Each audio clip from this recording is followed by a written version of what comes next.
William Hill sponsors Joshua vs Parker live on Sky Sports Box Office.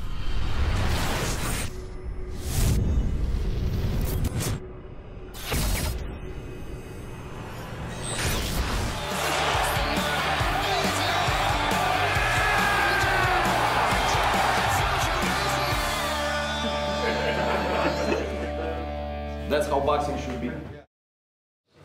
James Helder, iPhone TV, MTK Global. With me, I've got Duane Hotshot Sinclair. We're here today in the Principality Stadium in Wales. Just witnessed a teammate, gym buddy, best mate, Joshua Buatsi in action. How do you assess Buatsi's performance? It's clinical. It's good. You can see tough boy. I think the ref was a bit generous. Well, I don't know, risky. I couldn't call it generous because he was, I say, third or fourth round. You could have seen if it was a longer bout, the ref would have just stopped it for the beating he was taking. But yeah, he didn't rush his work, picked his shot nicely. As I say, everything was tidy, clinical, so it's good to get the rounds in. Have you noticed a notable improvement in Buatsi from his last fight? I know this is only early on in his fledgling professional boxing career, but have you noticed an improvement in his ability? Yeah, definitely. It's similar to even down way back as ABAs, where you box regularly. You can see the improvement fight on fight, and that's exactly what it is. I think the fight, his second fight, was a fight which I think I wouldn't call Josh. That's nothing to do with a Josh Buatsi that we know. But after that, you can see the progression, and he's coming along nicely. Definitely, every fight. Do you feel he's good enough to be fast-tracked, if you like, than some of the other lads who have come from that GB background? I think it's really, with any career, it's up to the person that's actually going through it. So if he felt like he wanted to be fast-tracked, then the team and everybody will put heads together and put a plan and training schedule for that to happen. But Josh has openly said he doesn't want to be fast-tracked, so he's going through tough opponents, making his way as he wants to make his way. Main event, Anthony Joshua, Joseph Parker, heavyweight unification clash. Talk to me about that fight. How do you see it playing out? Whoa. People, I see Anthony Joshua stoppage. People keep talking about this guy's has never been stopped and whatever. But as we all know, it's the old saying of styles make fights, and you can say he's never boxed Anthony Joshua.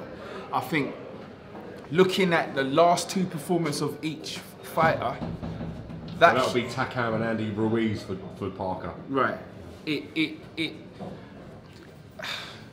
That's all you can judge him by, and by those two performances, people keep talking about Parker's speed, but look at Anthony Joshua's speed and what he's putting together. Forget the speed of the single shots. Look at the combinations he's putting together as a heavyweight, and when he's moving around as a heavyweight, you can name people throughout history. And if it was something that's common, you wouldn't be able to name them. That's how heavyweights are. So there's Anthony Joshua. Each fight you can see, even within the fights, you can see him leveling up. So depending on what Parker brings, you're going to see Anthony Joshua's going to step up another level, and it's going to be too much for Parker. I think he's stoppage. Do you feel this is the moment that Anthony Joshua dominates the heavyweight division? I know we've got that WBC belt that Wilder's got, but having the ability to add a WBO to his impressive collection, do you feel that puts him at the pinnacle of the sport? I think it does. With the belts, I'm not too convinced about belts. I think it's all about how the fighter performs, really. Because I had a little discussion with somebody, and people were talking about WBO is not worth anything, and whatever. I said, well, you can say that about any title, depending on who's holding it. So do you think it's more who did you beat for that title rather than a title? Exactly, and the performances you put on. Okay. For example, you had look at Pacquiao and Mayweather. Mayweather only wanted to fight Pacquiao. He didn't want the WBO belt. It's about the person, really, and what you're doing. So I don't know if the belts prove it. I know they say, oh, WBC is the most prestigious, but I think it's about the person. Now, yourself, you're progressing nicely. You're 8-0 as a professional boxer. Go on, lads. Don't you think everyone's got to work? You're 8-0 as a professional fighter now. How are you finding things, and how do you think you found your feet thus far in your career? Yeah, I think I've done my my what you call it, apprenticeship, because I boxed at high levels amateurs, but I didn't get to do anything like World Games or Commonwealth or Olympics like that. So I think I've showed my face and I've made my name on the small hall shows, and I'm getting the attention of the right people, I think. So I think it's just getting that right fight now.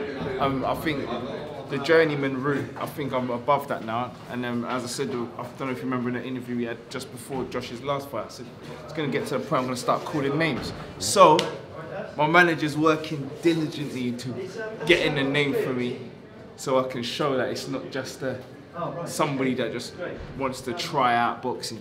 Any names that you want to call out while you're here on the People's Channel? Not yet. But we're coming for you. There you go. Duane Hotshot Sinclair, it's great to get you back on the channel. Thank you very much for your time today. Yeah. Quick word to your sponsors and team before you shoot off. Yeah, definitely. Thank you very much. Team been there from day one. Sponsors, looking at, before I forget, Total London Therapy, Boss Barbers. I'm very sorry, but I didn't expect him to ask about sponsors, so I forgot. Anyone I forgot, you know I love you. I'm going to say it next time. Thank you very much. Thank you very much for your time, champ. Much appreciated.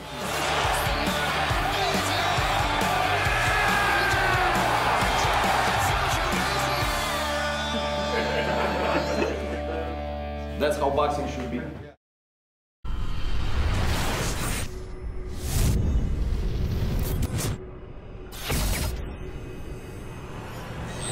William Hill sponsors Joshua vs Barker live on Sky Sports Box Office.